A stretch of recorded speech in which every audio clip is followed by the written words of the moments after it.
Hi friends! ఈ రోజుల్లో మనమందరం ఒకరిని చూసి ఒకరం అసూయ పడుతున్నాం. పక్కింటి వారికి కొత్త కారు వచ్చిందని మన దగ్గర ఉన్న బైక్‌ని చూసి బాధపడుతున్నాం. ఇతరులు సోషల్ మీడియాలో ఫోటోలు చూసి మన జీవితం ఇంతేలే అని నీరస చెందుతున్నాం. కానీ అసలైన సంతోషం అంటే ఏంటో తెలుసా మీకు? ఈరోజు నేను మీకు చెప్పబోయే కాకి మరియు నెమలి కథ వింటే మీ జీవితం పట్ల మీకున్న దృక్పథం పూర్తిగా మారిపోతుంది. ఈ కథ కేవలం పిల్లల కోసం కాదు, మీ జీవితంలో ఎదగాలనుకునే ప్రతి ఒక్కరి కోసం. చివరి వరకు చూడండి. ఎందుకంటే చివర్లో వచ్చే సందేశం మీ మనసుకు తాకుతుంది. అనగనగా ఒక అడవిలో ఒక కాకి ఉండేది. అది చాలా ప్రశాంతంగా తన జీవితాన్ని గడిపేది. కానీ ఒకరోజు అది ఒక తెల్లటి హంసను చూసింది. ఆ హంసను చూడగానే కాకి మనసులో ఒక ఆలోచన వచ్చింది. అబ్బా! ఈ హంస ఎంత తెల్లగా ఉందో! ఎంత అందంగా ఉంది! నేనేమో ఇంత నల్లంగా ఉన్నాను. బహుశా ఈ ప్రపంచంలోనే అత్యంత సంతోషకరమైన పక్షి ఉంది అంటే ఈ హంసే అయ్యుంటుంది అని అనుకుంది. తన బాధను హంసతో ఇలా చెప్పుకుంది. అప్పుడు హంస నవ్వి ఇలా అంది. మిత్రమా! నేను కూడా నీలాగే మొదట్లోన ఇలా అనుకున్నాను. కానీ నాకన్నా అందంగా ఒక చిలకను జూశాను. ఆ చిలక నాకన్నా 2 రంగులుంటాయి.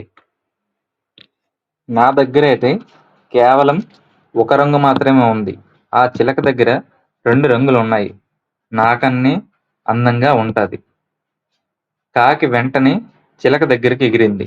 చిలకతో తన సందేహాన్ని ఇలా అడిగింది. అప్పుడు చిలక విచారంగా ఇలా అంది. నేను చాలా సంతోషంగా ఉండేదాన్ని. కానీ నేను నెమలిని చూసే వరకు మాత్రమే. నెమలికి ఎన్ని రంగులుంటాయో తెలుసా? వందలాది రంగులు. అద్భుతమైన పంచం. ఆ నెమలి ముందు నా రంగులు ఏపాటివి. ఖచ్చితంగా ఆ నెమలే ఈ ప్రపంచంలో అత్యంత అదృష్టవంతురాలు. ఇప్పుడు కాకి చాలా కుతూహలం కలిగింది. అది నెమ్మదిగా నెమలి దగ్గరికి వెళ్తూ ఒక జూ పార్క్‌లోకి వెళ్ళింది. అక్కడ నెమలిని చూడడానికి వేలాది మంది జనం వచ్చారు. నెమలి నాట్యం చేస్తుంటే అందరూ చప్పట్లు కొట్టారు. కాకికి మాత్రం నమ్మకం కుదిరింది. నెమలే ఈ ప్రపంచంలో అన్నిట్లికన్నా టాప్ అని. జనమందరూ వెళ్ళిపోయాక కాకి నెమలి దగ్గరికి వెళ్ళి ఇలా అంది. నెమలి రాజా! నువ్వు ఎంత అందంగా ఉన్నావు.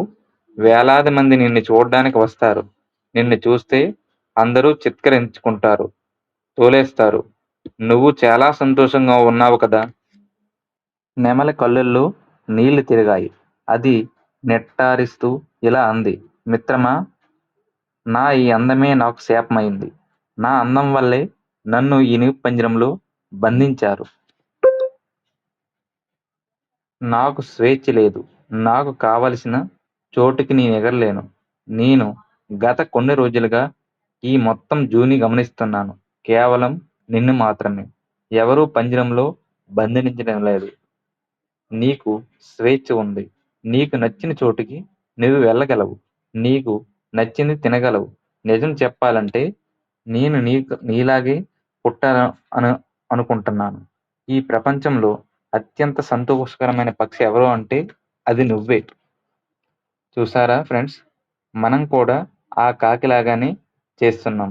మన దగ్గర ఉన్న స్వేచ్ఛను, ఆరోగ్యాన్ని, బంధాలను వదిలేసి ఎదుటివారి దగ్గర ఉన్న రంగులను, డబ్బును, హోదాను చూసి బాధపడుతున్నాం.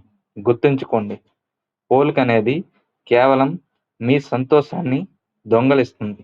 దేవుడు మీకు ఏమిచ్చాడో దానిని ప్రేమించడం నేర్చుకోండి. మీకు ఉన్నదానితో మీరు సంతృప్తిగా ఉన్నప్పుడే మీరు అసలైన విజేతలు. ఈ కథ మీకు నచ్చితే మీ ఫ్రెండ్స్‌కి షేర్ చేయండి. మీరు కూడా ఎప్పుడైనా ఇలాంటి ఇతరులతో పోల్చుకొని బాధపడ్డారా? అయితే కామెంట్ సెక్షన్‌లో తెలియజేయండి.